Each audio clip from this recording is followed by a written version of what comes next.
நாடாளுமன்றத்துல இந்த 100 நாள் வேலை வாய்ப்பு திட்டம் அதை பத்தி ரொம்ப காரசாரமான விவாதம். உங்களுடைய பங்களிப்பு எப்படி இருக்கு? உங்களுடைய கருத்து என்ன? கருத்து தான் சொல்ல முடியும்.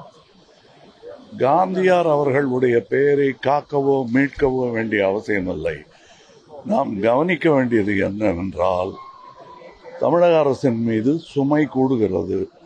ஏழைகளுக்கு சேர வேண்டிய பணம், உதவி, அதன் நலத்திட்டங்கள் இவையெல்லாம் குறைகிறது. அதை மீட்கவும் காக்கவும் தான் நாம் முயற்சி செய்ய வேண்டும். அதை பாயிண்ட்டை விட்டுட்டு வேற இடத்துல விளையாடக்கூடாதுங்கிறது தான் என்னுடைய தாழ்மையான கருத்து.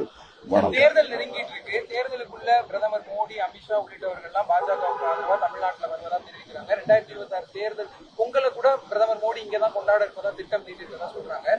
ஸோ இது எப்படி சார் அவங்களுக்கு சாதகமா இருக்கும் நினைக்கிறீங்களா? எப்படி இருக்க போகுது? அது நான் எப்படி சொல்ல முடியும்? மக்கள் தான் சொல்ல முடியும். இல்ல நீங்க கேம்பெயின் பண்ணீங்களா சார் திமுகவுக்கு ஆதரவா? என்ன பிளான் சார் வச்சிருக்கீங்க? கண்டிப்பா உண்டு. எப்படி சார் சுற்றுப்பயணம் இருக்கும்? Sir, please. Thank you. Please, sir. Thank you.